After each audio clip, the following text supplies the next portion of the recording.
He was the kind of man who conquered everything he touched. Walter Reeves had built towering empires from scratch, signed billion-dollar deals with barely a second thought, spent his life chasing more wealth, more influence, more power. But one snowy afternoon, a single moment shattered the perfect world he thought he controlled. Through the window of his luxury SUV, he saw her, a young mother clutching two trembling little girls, stranded on an icy street corner. That fleeting moment, that glance, would change his life forever. Snowflakes spun like tiny shards of glass in the air, swirling between skyscrapers along Fifth Avenue. Inside the black SUV, Walter sat in silence. The cabin was sleek, immaculate, but cold, like everything else in his life. There was no music playing, no buzzing phone, just the hum of the engine beneath him, and the soft tick of the turn signal. He leaned his head against the window, watching the icy city pass by. His breath fogged the glass. Another day, another marathon of boardroom meetings, hours spent discussing margins, expansion, and global market strategies. He was tired, not the kind of tired that sleep fixed, the kind that gnawed deeper, a quiet, persistent emptiness. And yet, this was the life he had chosen, the life he had mastered. But that day, that moment, was about to fracture everything. The SUV slowed for a red light. Walter's gaze drifted absently past the window. Then something caught. Just beyond the crosswalk, a young woman stood, frozen in place, her arms wrapped tightly around two little girls. She looked no older than 30, yet her face carried the weary shadows of someone who'd fought too many silent battles. Her coat was too thin for the biting January air. The scarf around her neck was frayed and faded, its colors worn to dull threads. The girls pressed against her sides. One had no gloves, her small fingers rubbed together desperately, her nose red from the cold. The other buried her hands beneath her mother's coat. Both wore matching pink hats, the only new thing on them, and for a reason he couldn't explain, Walter couldn't look away. A tight knot twisted in his chest. He tapped the driver's shoulder. "Stop the car." The driver glanced at him through the rearview mirror. "Sir, just stop." Moments later, the SUV pulled to the curb. Before the driver could open his door, Walter had already stepped out. The cold struck like a slap. Icy wind clawed through his designer coat, but he ignored it. One step, then another, drawn toward the woman, with no clear plan, just an unshakable pull. She noticed him approaching and instinctively shielded the girls, her body tensing as though expecting a threat. Walter slowed his pace, lifted his hands. "I'm not here to bother you," he said softly. Are you all right?" Her eyes flickered, tired, guarded, but not defeated. "We're fine," she replied. Her voice was hoarse, as if it hadn't been used in days. Walter's gaze shifted to the girls. One clung to her mother's leg, her cheeks raw from the wind. The other stared at him, wide-eyed, her tiny hand covering her mouth. No one else on the busy street seemed to notice them. How could they not see? "You don't look fine," Walter said gently. "The girls are freezing." The woman's shoulders stiffened. "We're used to it." "No one should be used to this," he replied, shaking his head. Something inside him stirred, deeper than compassion. A strange ache bloomed in his chest, sharp and unfamiliar. It wasn't logic. It wasn't pity. It was something more. He glanced across the street. A cafe glowed with warm light, its windows fogged from the contrast against the freezing air. "Look," he said carefully, "I'm not trying to offend you, but there's a cafe right there. Let me get you and the girls something warm, just something to eat. No expectations." She hesitated. Pride and fear warred in her weary eyes. Then one of the girls coughed, a small, ragged sound that cut through the tension. The mother exhaled slowly. Just to eat, she whispered. Walter nodded. Just to eat. Snow swirled heavier now as they crossed the street together. Walter held the door open. The blast of warmth inside hit them like a wave. The girls blinked, overwhelmed by the sudden brightness, the smell of fresh coffee and baked bread. Their small bodies relaxed, just slightly, but their eyes remained wide, cautious. A server greeted them, polite but curious. Walter raised a hand. Table for 4. Somewhere warm. They were led to a booth tucked near a softly humming radiator. The girls slid in beside their mother, still clinging close. Walter removed his coat, settled across from them, and gestured for menus. Now, sitting face to face, he truly saw her. She was thin, not the kind of thin from choice, but from necessity. Her face, beneath strands of tangled hair, held traces of a beauty life hadn't erased, only buried beneath exhaustion. Her eyes were sharp, protective, a woman who had learned that kindness often came with a cost. "What's your name?" Walter asked quietly. A long pause. "Sarah." He nodded, repeating it silently in his mind. "And the girls?" "Lily and Sky. They're 6. Beautiful names." He smiled softly at the girls, who stared back in silence, their gazes large and unblinking. Would it be all right if they ordered whatever they want? Sarah hesitated, her pride battling visible gratitude. But when Lily glanced longingly at the chalkboard menu, Sarah gave a faint nod. Walter flagged the server. 2 hot chocolates, extra marshmallows, and whatever they'd like, soup, sandwiches, anything. The girls' faces lit up, the first flicker of light he'd seen in them. As the server left, Walter leaned back. He watched them, every tiny movement, the way the girls glanced at each other to make sure they had the same amount, the way they held their spoons with small, careful fingers. It was beautiful and heartbreaking. "You said you're used to the cold," Walter said softly. "How long have you been out there?" Sarah's gaze drifted to the window. "A few weeks. The shelter we were staying at closed. We've been looking for another." Walter felt a cold, hollow ache. He was a man who moved billions with a phone call, who owned buildings that touched the sky. Yet just beyond the marble lobbies of his empire, a mother and her daughters were freezing. "Family?" he asked quietly. Sarah's voice tightened. "Not anymore." Walter didn't press. He sensed layers of pain beneath her simple words, layers that would take time to unfold. The girls finished eating. Sky gave a sleepy yawn. Lily leaned against her mother's side, her eyes heavy with warmth and safety. Sarah wrapped her arms around them, and in that quiet moment, something shifted inside Walter Reeves. Something no boardroom had ever touched. A truth began to whisper at the edges of his mind, a truth that would soon unravel the life he thought he knew. The cafe gradually quieted as the lunch rush faded.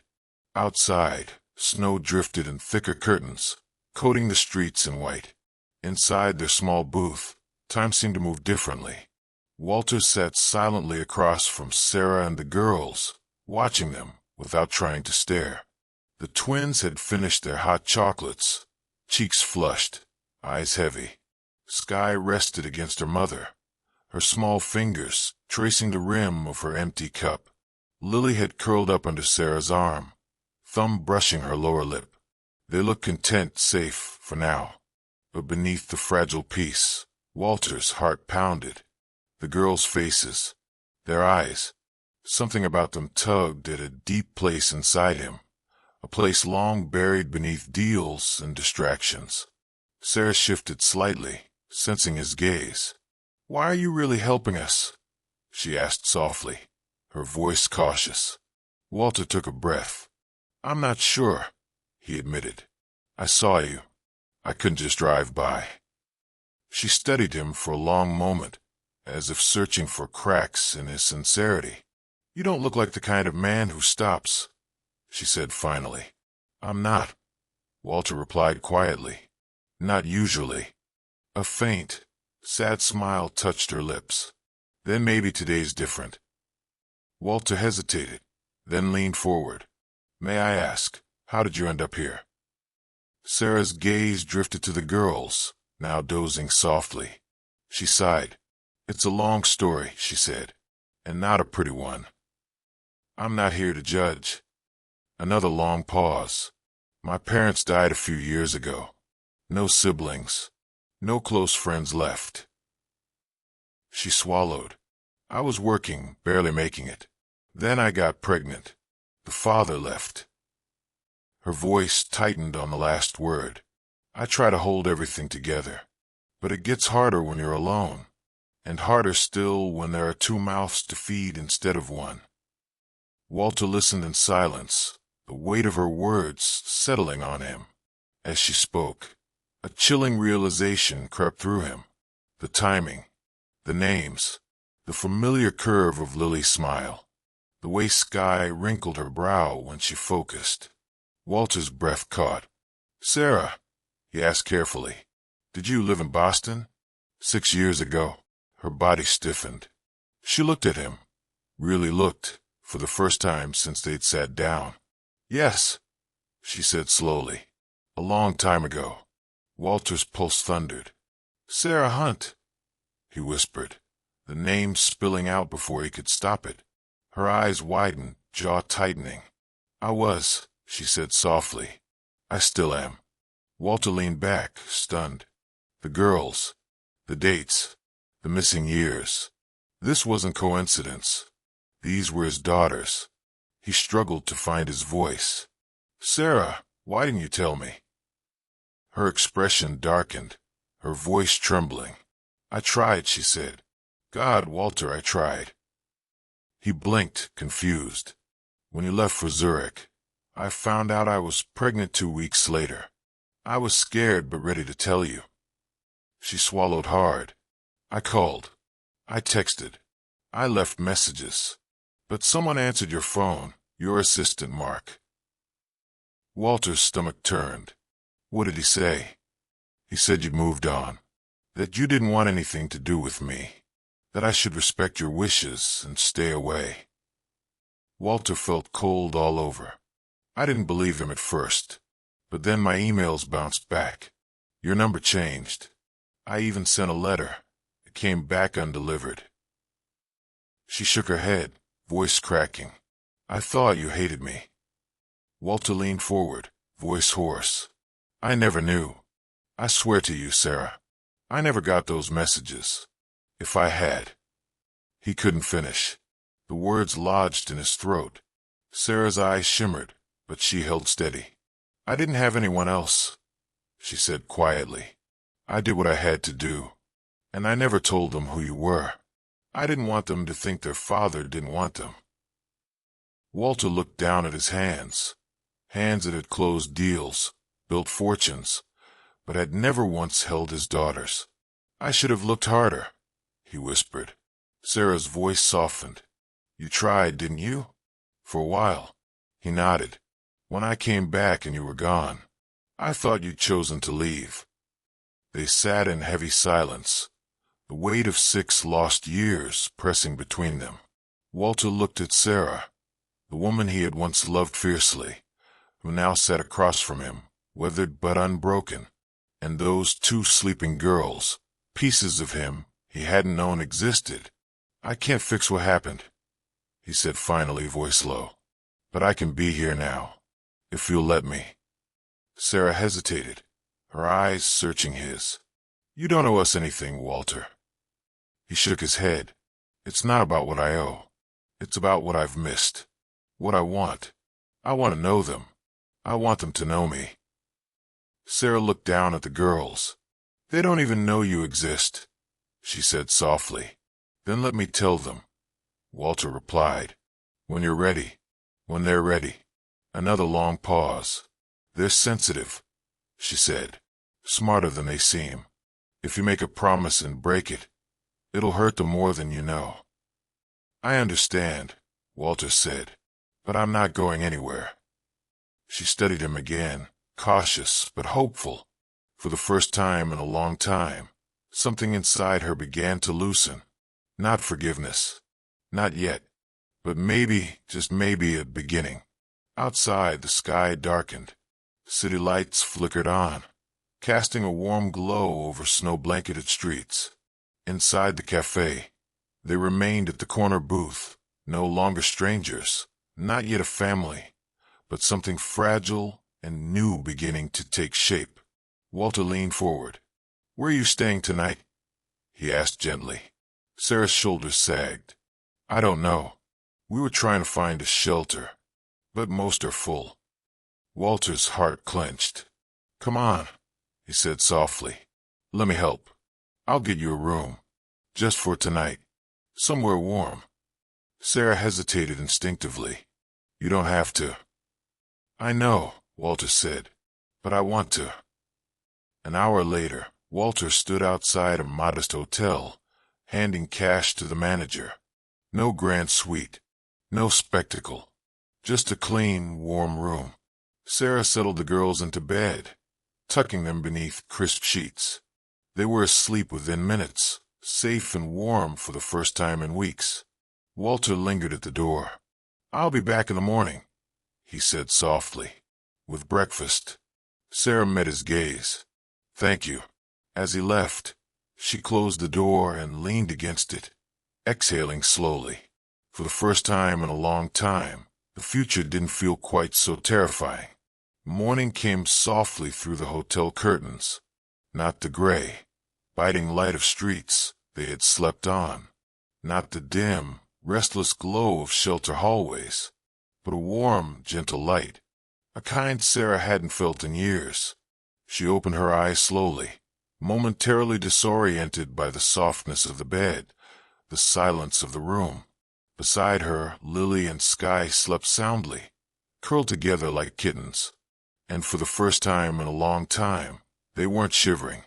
The knock came precisely at 8 a.m. Sarah moved carefully, still cautious despite everything. She opened the door to find Walter standing there, a tray of breakfast in his hands, eggs, toast, fruit, and 2 small boxes of chocolate milk. He looked uncertain, almost shy. "Good morning," he said softly. "I hope I'm not too early." Sarah stepped aside. "You're right on time." The girls lit up when they saw him. To them, he wasn't yet Dad. He was the kind man who had given them warm food, a warm bed, and had made their mother smile for the first time in days. Walter sat quietly as they ate, not trying to force conversation. He simply watched, listened, and in those small, ordinary moments, something extraordinary began to unfold. After breakfast, Walter hesitated. "There's something I'd like to do, if you'll let me," he said gently. Sarah raised an eyebrow.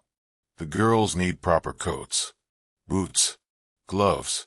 Let me take you shopping. Not as charity, Sarah, because they're mine too." Her instinct was to refuse. Old reflexes whispered warnings. But when she looked at the girls, wearing threadbare layers, faces still pink from the cold, she nodded. Not because she fully trusted. Not yet. But because he was right. The department store hummed with post-holiday shoppers. Sky clung tightly to Sarah at first, wary of the unfamiliar place. Lily's eyes widened, darting from rack to rack. Walter stayed close, but didn't hover. When Sky found a pair of sparkly silver sneakers and refused to take them off, even at the checkout, Walter grinned. "She has excellent taste," he said. Lily spun in a new pink scarf, giggling, a sound so rare it caught Sarah off guard. She smiled despite herself. And for the first time that day, Walter saw it. Not just gratitude, but a glimmer of the woman he had once known. Later, he gently suggested one more stop. "The girls should see a doctor," he said. "It's been too long, hasn't it?" Sarah tensed. "I can't afford that." "You won't have to. I've arranged it already. Please." After a long pause, she nodded. At the clinic, Sky held Walter's hand tightly during her flu shot. Lily squeezed Sarah's fingers, but kept sneaking glances at Walter, eyes wide with curiosity. He didn't put on a show. He didn't boast. He was simply present, calm, steady. And Sarah felt another small wall inside her begin to crumble. By evening, the girls were asleep again, worn out from a day that had felt to them like magic. Walter helped Sarah carry them upstairs. At the door, he paused. "I don't know what comes next," Sarah admitted quietly. "I don't know how to navigate any of this." Walter met her gaze, sincere. "You don't have to. Not alone. We'll figure it out, one day at a time." She studied him for a long beat. Then finally, "Tomorrow. You can come back tomorrow." Walter smiled. "I'll be here." In the days that followed, a fragile rhythm began. Walter came every morning, never late, never pushing. Sometimes he brought breakfast, sometimes books for the girls, sometimes nothing but his attention. And it was that, more than anything, that began to soften the edges Sarah had built so carefully around her heart. Lily adjusted faster than Sarah expected. She was curious, endlessly watching Walter, peppering him with shy questions. Sky remained more cautious. But the day Walter let her drive the grocery cart, declaring her the best navigator he'd ever had, she giggled for the first time in weeks. That night, Sarah caught Sky whispering about Mr. W. to her sister under the covers. A nickname. A beginning. Walter didn't ask to stay overnight. He respected Sarah's space, but his presence was unwavering. He helped with school drop-offs, packed their lunches, even attempted math homework, which Sky declared way more fun with him around. And little by little, Sarah found herself relying on him in ways she hadn't expected, not out of desperation, but out of something more frightening, trust. One snowy afternoon, Walter noticed a worn sketchpad peeking from Sarah's bag. He opened it gently. His breath caught. Intricate designs, elegant architecture, soft pencil lines that breathed life into forgotten spaces. "Sarah," he said, voice thick, "you're incredible." She flushed, unsure whether to believe him. "I haven't drawn for anyone in years." "You should." His words stayed with her. The next morning, Walter handed her a card. "A small firm I know. They're looking for part-time designers. No pressure. Just think about it." Sarah stared at the card for a long moment. No grand promises. No expectations. Just an opportunity. A week later, she stood outside the firm, heart pounding. Inside her old leather portfolio were designs drawn by flashlight in shelters in borrowed rooms. Work she had never dared to show. But now maybe it was time. The interview lasted over an hour. When the lead architect finally offered her a part-time position, Sarah stepped into the sunlight trembling, not with fear, but with hope. Walter was waiting outside, 2 coffees in hand. The moment he saw her face, he grinned. "You got it, didn't you?" She nodded, beaming. "I start Monday." Walter handed her a coffee and, without thinking, pulled her into a quick, tight hug. She didn't pull away. At the park that afternoon, Lily and Sky ran through the snow, making lopsided snow angels. Walter and Sarah sat on a bench, watching them. "They're amazing," Walter said quietly. "They're strong," Sarah replied. "Stronger than they should have to be." Walter glanced at her. "You made them that way." Sarah didn't answer, but his words lingered. The days moved quickly after that. Sarah started her new job. For the first time in years, she felt like more than a survivor, more than a mother, but an artist again. She came home tired, but it was a good kind of tired. Walter arranged a short-term apartment nearby, close enough to help, far enough to give her space. He never pushed for more. But every morning, without fail, he was there. One crisp morning, as snow dusted the streets, Sarah stood outside the apartment sipping coffee. Walter joined her. "I've been thinking," he said gently. She looked up. "When do we tell them?" Sarah's heart tightened. "I'm not sure," she admitted. "Not yet. They're happy. They feel safe. I'm afraid of changing that too fast." Walter nodded. "No rush. But when you're ready, I want to be the one to tell them." Sarah searched his eyes, and for the first time, truly, she believed him. Later that week, Lily asked the question herself.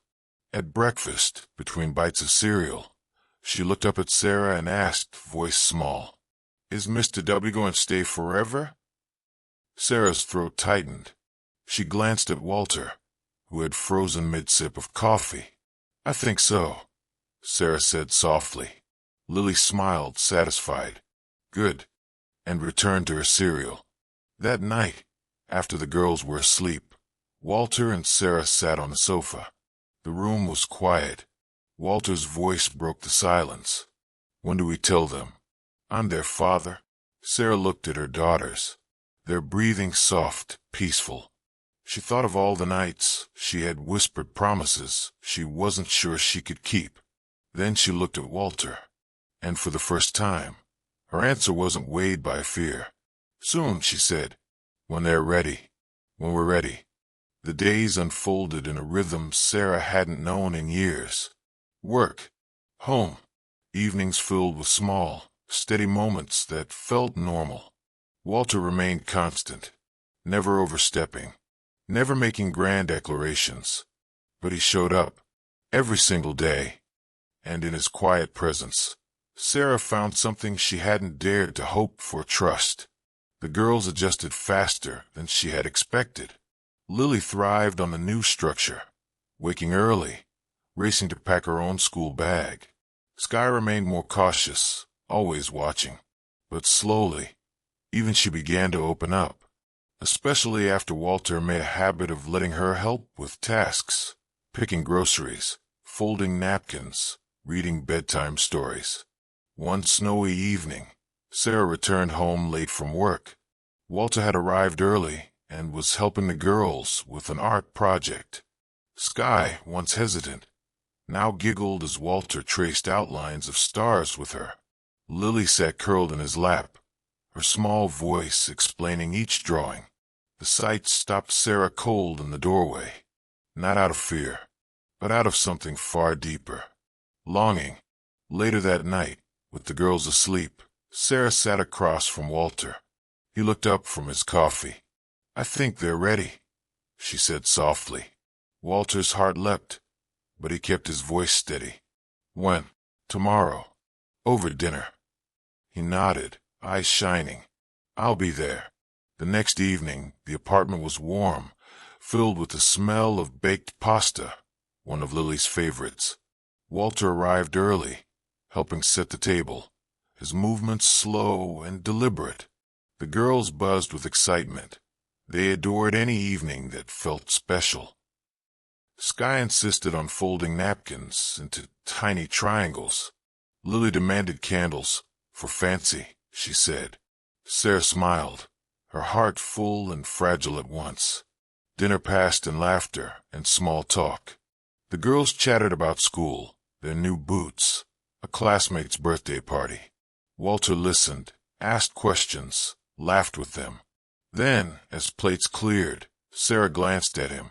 He met her gaze, the silent question passing between them. She gave a small nod. Walter turned to the girls.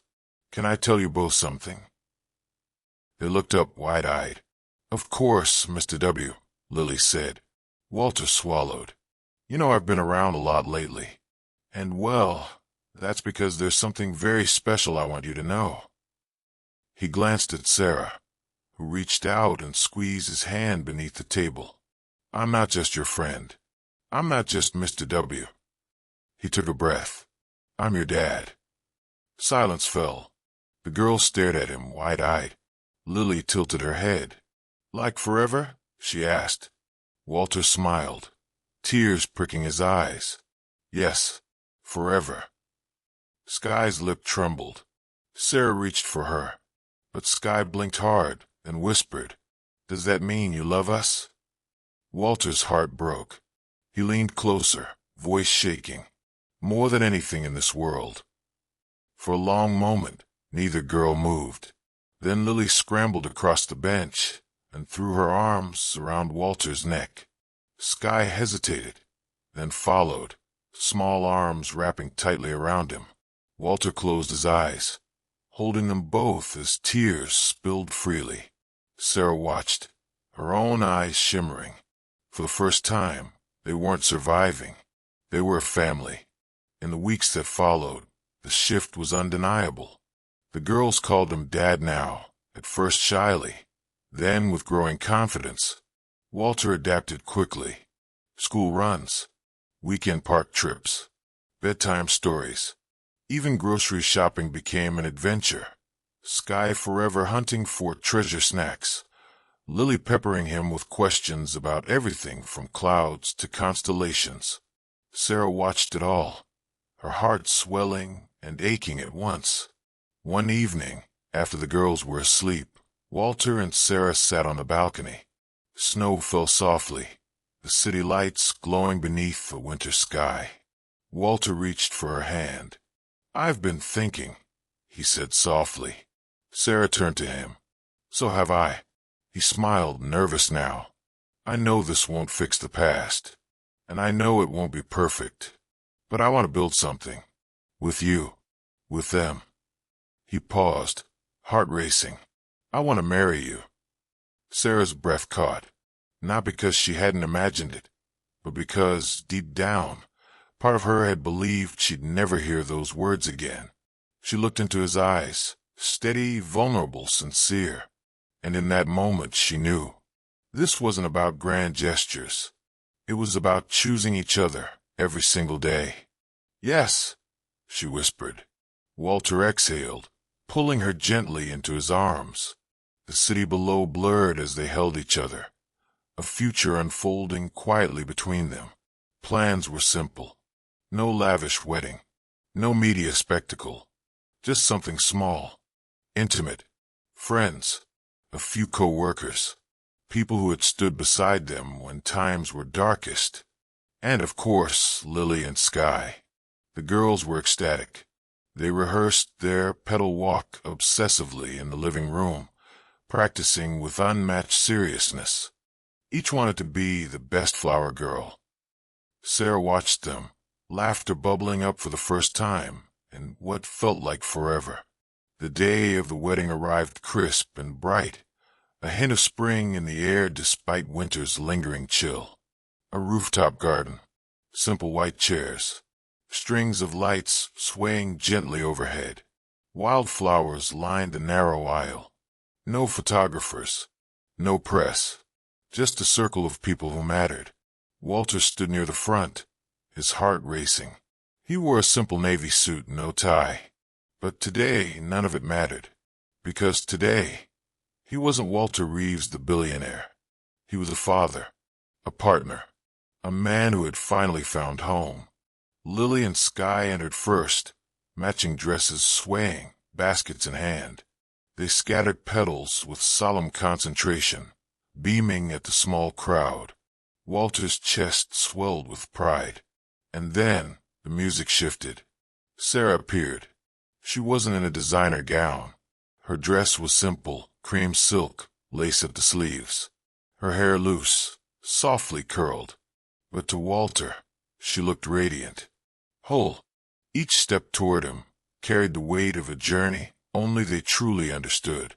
And when their hands met, when their eyes locked, no words were needed. The ceremony was short, honest. Walter spoke first, voice thick with emotion. "I can't promise perfection, but I can promise this. I will choose you. And them. Every single day." Sarah's voice trembled as she replied, "I've learned that love isn't about fairy tales. It's about presence, forgiveness, persistence. And today I choose you." When asked if they accepted Walter as their forever dad, both girls nodded enthusiastically, drawing soft laughter from the crowd. And when they were pronounced husband and wife, there was no wild cheering, just quiet clapping, and two little girls running into their parents' arms. As the sun set over the city, painting the rooftop in gold, Walter held Sarah close. "We made it," he whispered. Sarah smiled, her voice soft against his ear. "We're just getting started." Spring arrived slowly that year.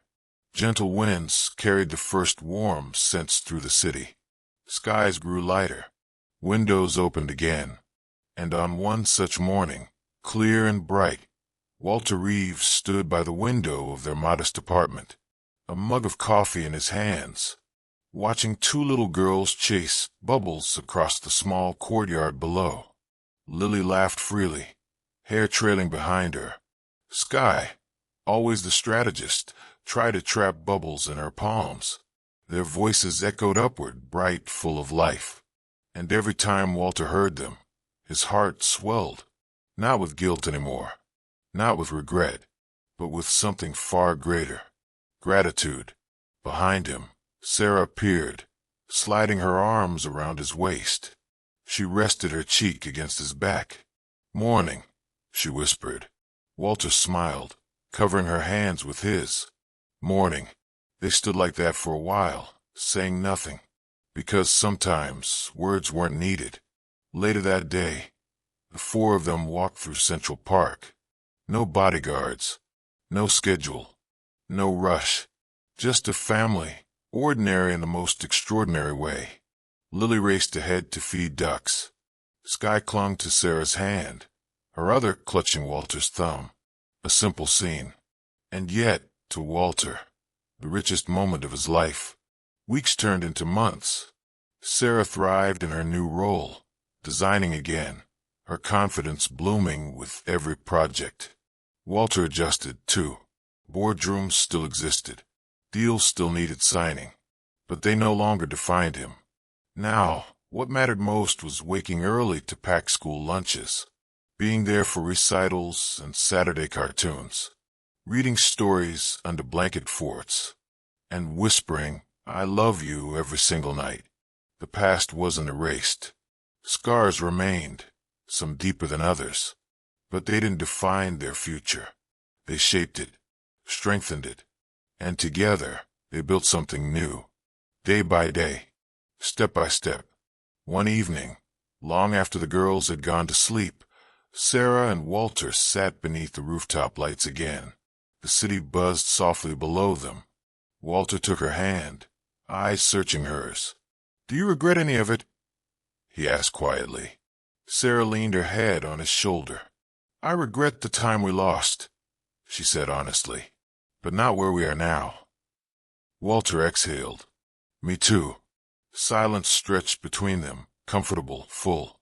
Then, softly, Sarah whispered, "You came back." Walter smiled, tears pricking his eyes. "And this time," he said, voice steady, "I'm never leaving." And somewhere deep inside both of them, in the places where fear had once lived, something new had taken root.